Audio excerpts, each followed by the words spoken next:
নমস্কার, তোমাদের প্রত্যেককে স্বাগত জানাই ক্র্যাক ডাব্লিউবি এক্সাম ইউটিউব চ্যানেলে। তোমাদের পিএসসি মিসেলেনিয়াস পরীক্ষাকে টার্গেট করে আমাদের যে ক্লাস আসছে, তো প্রত্যেকদিন আমাদের লাগাতার ক্লাস আসছে। তোমাদের স্ট্যাটিক জিকে, তোমাদের বিভিন্ন সাবজেক্ট ওয়াইজ ম্যারাথন ক্লাস এবং তোমাদের লাস্ট মিনিটে 100% যাতে কমন পেতে পারো সেই চেষ্টা আমরা করছি, এবং জেনারেল নলেজ বা জেনারেল সায়েন্সের ক্লাসও আমরা নিয়ে আসছি।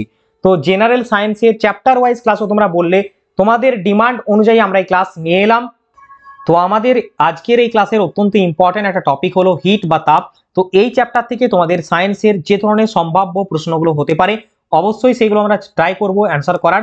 তো চলো ক্লাসটা আমরা শুরু করি। তার আগে তোমাদের যেরকমটা আমি বলি, আমাদের কমপ্লিট কারেন্ট অ্যাফেয়ার্সের বুক রয়েছে, চাইলে তোমরা সংগ্রহ করতে পারো, চাইলে নাও পারো। হোয়াটসঅ্যাপ নাম্বার দেওয়া রয়েছে। কমপ্লিট 2023 জানুয়ারি মাস থেকে 2024 অগাস্ট পর্যন্ত একদম কমপ্লিট কারেন্ট অ্যাফেয়ার্স তুমি এখানে পাবে এই বইটির মাধ্যমে, এবং যেটি মিসেলেনিয়াস পরীক্ষার জন্য খুবই উপযোগী রয়েছে। তো যারা নিতে ইচ্ছুক এই মুহূর্তে অফার প্রাইসে তোমরা সংগ্রহ করতে পারবে মাত্র 99 টাকার বিনিময়ে, এবং অরিজিনাল প্রাইস রয়েছে 275। তো হোয়াটসঅ্যাপের নাম্বার দেওয়া রয়েছে, এখানে যোগাযোগ করে বইটি সংগ্রহ করতে পারো। চলো আমরা ক্লাসটা শুরু করে দিই। প্রথম প্রশ্ন কি বলছে দেখবো। আতশবাজি কি আকারে শক্তি প্রকাশ করে? তাপ, শব্দ, আলো নাকি উপরের সবগুলো? তো আতশবাজি যখন আমরা কম বেশি প্রত্যেকেই ফোটাই বা করি, সেটা আমরা জানি ইউজ করি। তো সেই ক্ষেত্রে তাপও উৎপন্ন হয়, শব্দও ডেফিনেটলি উৎপন্ন হয়, এবং আলো সেখান থেকে বেরোয়। তো উপরের সবগুলো হয়ে যাবে সঠিক উত্তর। Option D is the correct answer. Okay, next প্রশ্ন। তো আমরা কুইকলি দেখার চেষ্টা করব এই ক্লাসটার মাধ্যমে, যত বেশি করে প্রশ্ন আমরা সলভ করতে পারবো। তোমাদের জানো তোমরা প্রত্যেকেই মিসেলেনিয়াস পরীক্ষার ক্ষেত্রে জেনারেল সায়েন্স একটা অত্যন্ত ইম্পর্টেন্ট পার্ট। তো কুইক টাইমে এবং সংক্ষিপ্ত সময়ে তোমাদেরকে কিভাবে করতে হবে এটার জন্য কিন্তু অনেকে আমাকে কমেন্ট করেছো, যার জন্যই এই ক্লাস আমরা কিন্তু নিয়ে আসছি। তো উত্তর দাও পরবর্তী প্রশ্ন। পারমাণবিক বিক্রিয়ার সময় তাপ ও আলো ছাড়াও পারমাণবিক বিকিরণের আকারে যে শক্তি নির্গত হয় সেটাকে আমরা কি বলে থাকি? তো সেই বিষয়টিকে আমরা বলে থাকি, সঠিক উত্তরটা হয়ে যাবে পারমাণবিক শক্তি। Option B is the correct answer. কি হবে? অপশন বি হবে সঠিক উত্তর, পারমাণবিক শক্তি। যাব আমরা নেক্সট প্রশ্নে। রাসায়নিক বিক্রিয়ার ফলে বৈদ্যুতিক কোষ ও ব্যাটারি থেকে যে শক্তি পাওয়া যায়, বৈদ্যুতিক কোষ ও ব্যাটারি থেকে যে শক্তি পাওয়া যায় তাকে আমরা কি বলে থাকি? তাকে আমরা বলে থাকি রাসায়নিক শক্তি। অপশন এ হবে সঠিক উত্তর। পরবর্তী প্রশ্ন। বৃষ্টিপাতের সাথে সাথে সম্ভাব্য শক্তির পরিবর্তন হয়। তো এই যে শক্তির পরিবর্তন হচ্ছে, এই পরিবর্তনটা কি? এই পরিবর্তনটা হলো গতিশক্তি। দেখো, সম্ভাব্য শক্তি বা স্থিতিশক্তি রয়েছে, সেটা কিন্তু গতিশক্তি বা কাইনেটিক এনার্জি থেকে আমরা পোটেনশিয়াল এনার্জি, অর্থাৎ potential energy to kinetic energy P to K. এখানটা আমরা জানি পোটেনশিয়াল এনার্জিকে পি দ্বারা এবং কাইনেটিক এনার্জি কে দ্বারা প্রকাশ করি ফিজিক্সের ক্ষেত্রে। তো বৃষ্টিপাতের সাথে সাথে এটা কিন্তু ট্রান্সফার হয়, অর্থাৎ অপশন সি হয়ে যাবে সঠিক উত্তর। নেক্সট প্রশ্ন। আচ্ছা, পরবর্তী প্রশ্নে যাওয়ার আগে তোমাদের আর একটা আপডেট দেবো এখানে আমি, যে যারা পিএসসি মিসেলেনিয়াস পরীক্ষার জন্য প্রস্তুতি নিচ্ছ এবং কিছু কভার আপ হয়নি, তোমাদের শেষ মুহূর্তে কি করবে বুঝে উঠতে পারছো না, তাদের জন্য এই যে সাজেশন বুকটি আমাদের রয়েছে, লাস্ট মিনিট সাজেশন বুক, এই বইটি তোমার জন্য অবশ্যই হেল্পফুল হবে।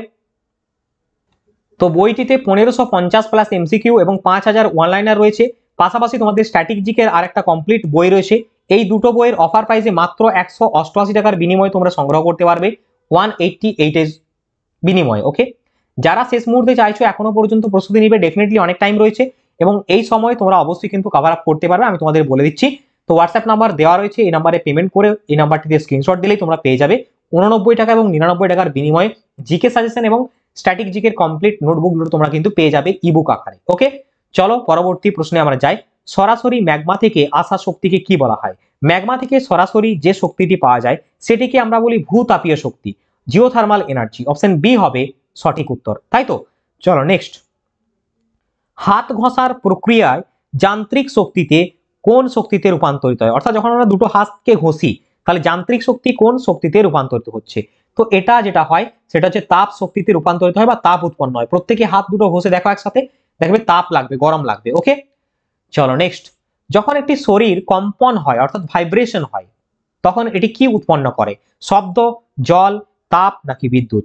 তো যখন একটি শরীর ভাইব্রেট হয় তখন এটা হচ্ছে শব্দ উৎপন্ন করে। অপশন এ হবে সঠিক উত্তর। নেক্সট। একটি পদার্থের 1 মোলের তাপমাত্রা 1 ডিগ্রি বাড়াতে যে পরিমাণ তাপের প্রয়োজন হয় তাকে আমরা বলে থাকি মোলার তাপ ক্ষমতা, তাই তো? অপশন বি হবে সঠিক উত্তর। দেখো, এখানে আমি বেশি এক্সপ্লেন করবো না, কারণ কুইকলি আমাদের এমসিকিউ গুলো জাস্ট তোমাদের সলভ করতে হবে। তার জন্যই চ্যাপ্টার ওয়াইজ এই ধরনের ক্লাসগুলো আমরা সায়েন্সের নিয়ে আসছি। এছাড়া আমাদের ম্যারাথন ক্লাস রয়েছে ফিজিক্সের উপরে, লাইফ সায়েন্সের উপরে। সায়েন্সের ক্লাসগুলো অবশ্যই দেখতে পারো। আরো বিভিন্ন সাবজেক্ট ওয়াইজ যেরকম হিস্ট্রি, পলিটি, জিওগ্রাফি ইত্যাদি ক্লাস রয়েছে, ওয়েস্ট বেঙ্গল জিওগ্রাফি সমস্ত ক্লাস রয়েছে। আমাদের টেলিগ্রামে যুক্ত হয়ে যাবে, লিঙ্ক ভিডিও ডেসক্রিপশনে থাকবে, তাহলে সমস্ত ক্লাসের আপডেট পেয়ে যাবে। দেখো তাপের এসআই একক কোনটি, জুল, ক্যালোরি, কেলভিন নাকি ডিগ্রি সেলসিয়াস? সঠিক উত্তরটা হয়ে যাবে তাপের এসআই একক হলো জুল, অপশন এ হবে সঠিক উত্তর। তাহলে স্যার তাপের সিজিএস একক কি? তাপের সিজিএস একক হলো ক্যালোরি। তো প্রত্যেকে এইখানটায় দেখবে অনেকগুলো পয়েন্ট আমি দিয়েছি এখানটায়।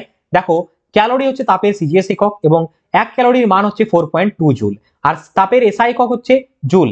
ক্যালভিন হচ্ছে তাপমাত্রার একক। তাহলে তাপ এবং তাপমাত্রা দুটো আলাদা, অবশ্যই হিট মানে তাপ এবং টেম্পারেচার মানে তাপমাত্রা। তাহলে টেম্পারেচার বা তাপমাত্রার যে এসআই একক সেটা হচ্ছে ক্যালভিন। আচ্ছা, ডিগ্রি সেলসিয়াস হচ্ছে তাপমাত্রা সিজিএস একক এবং উষ্ণতা বলতে বস্তুর তাপীয় অবস্থাকে বোঝায়। তাপ এক প্রকার শক্তি এবং উষ্ণতা তাপের ফল।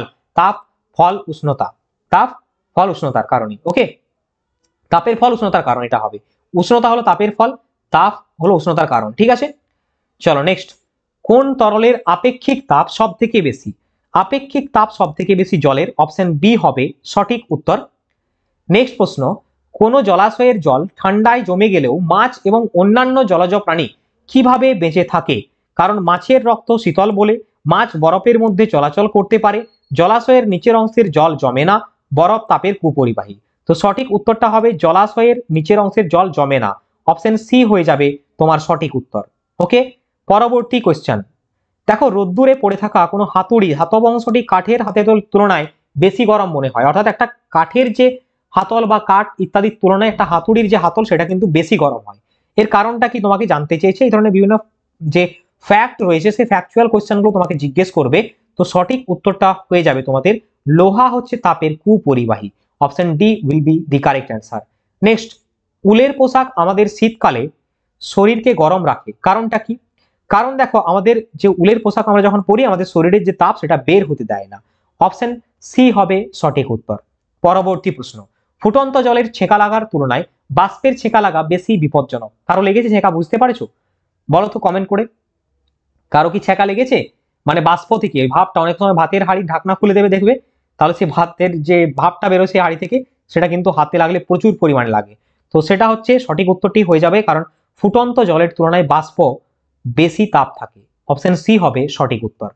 নেক্সট প্রশ্ন, সমুদ্রে স্নান করার পর ঠান্ডা লাগে, কারণটা কি? কারণটা হচ্ছে শরীর থেকে লিন তাপ, জল বাষ্পায়িত হওয়ার সময় লিন তাপ গ্রহণ করে, অপশন বি হবে সঠিক উত্তর। তো ডিয়ার স্টুডেন্ট, এই হিট চ্যাপ্টার থেকে মোস্ট ইম্পর্টেন্ট যে এমসিকিউ গুলো হয় সেইগুলো তোমাদের করিয়ে দিলাম। ক্লাসটা কেমন লাগলো অবশ্যই জানিও, আর তোমরা যদি নিতে ইচ্ছুক অবশ্যই হোয়াটসঅ্যাপে যোগাযোগ করতে পারো যদি ইচ্ছুক, কোনো ফোর্সফুলি নয় এখানে। আর হ্যাঁ, অবশ্যই ভালো করে দেখে শুনে তোমরা নিতেই পারো, না হলে নাও নিতে পারো। তোমার ভালোটা তুমি বুঝবে, তোমার প্রিপারেশন, তোমার চাকরি, তোমার ব্যাপার। আমরা তোমাদের পাশে রয়েছি, তোমাদেরকে কন্টেন্ট ফ্রিকোয়েন্টলি প্রোভাইড করে যাব। তোমাদের যেরকম ক্লাস আসছে ক্লাস দেবো, শুধু আমাদের সাথে যুক্ত থেকো টেলিগ্রামে। ক্লাস কেমন লাগলো জানিও। দেখা হচ্ছে পরবর্তী কন্টেন্টে, পরবর্তী ভিডিওতে। সকলেই ভালো থেকো, সুস্থ থেকো। বন্দে মাতরম, জয় হিন্দ।